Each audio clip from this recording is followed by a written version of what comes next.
জন্মের সময় কোনো শখ বাজেনি, জন্ম থেকেই যে জ্যোতিষীর ছকে বন্দি, যার লগ্ন রাশি রাহু কেতুর দিশা খুঁজে পেয়েছে না, তার নিজের জন্য নয়, তার পিতার জন্য, তার ভাইয়ের জন্য, তার স্বামীর জন্য, তার পুত্রের জন্য। কিন্তু যার গর্ভ থেকে আমার জন্ম, সেই মায়ের কথা বলেনি কেউ।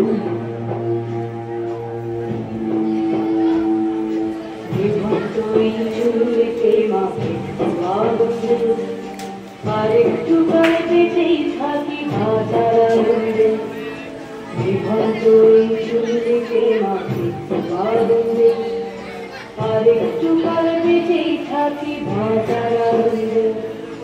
নতুন নতুন পায়রা গুলি খাঁচাতে বন্দি, দুয়ারে মুঠো ভাত পেলে তাওড়াতে বন্দি। আমি সেই মেয়েটি যে গত কোনো শতাব্দীতে 5 বছর বয়সে মালা দিয়েছে গঙ্গা যাত্রীর গলায়, কুলীন ব্রাহ্মণের 365তম স্ত্রীর অন্যতমা হয়ে স্বামীর গর্বে হয়েছি গর্বিনী। সন্তানের পর সন্তান জন্ম দিতে দিতে যন্ত্রণায় মুখ থুবড়ে পড়েছি সতীকাগারে, ঝুঁকে পড়ে মরেছি সতীকারে।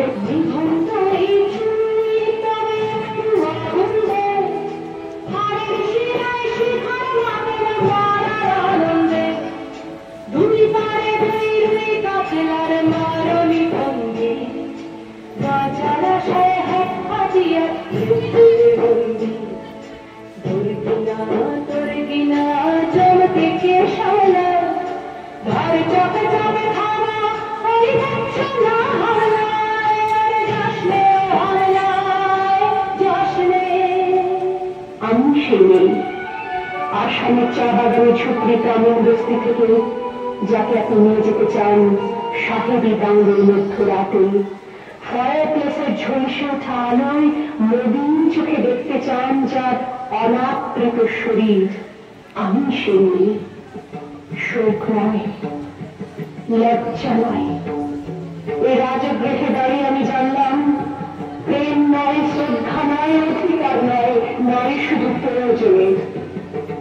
প্রতিকার চাইছি না, যা শুধু বিনাশের, সেই রক্ত ছিনিয়ে নেয় যদি কোনো দুঃশাসনী। আমি কাঁদছি না, চারপাশে ভাষণের বিনয় পশুদের উদ্যান নাচের ভঙ্গি আমি দেখছি না।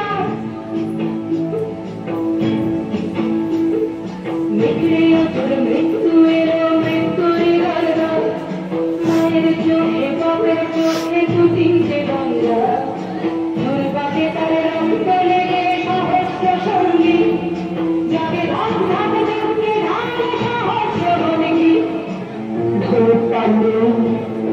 আমি ফিরিয়ে আনছি আমার জন্মের স্মৃতি, যজ্ঞের আগুন। দ্রৌপদী নই, নই পাঞ্চালী, নই ভরত কুলবধূ, আমি কৃষ্ণা, যজ্ঞাগ্নি সম্ভূতা, শুধু নারী এক।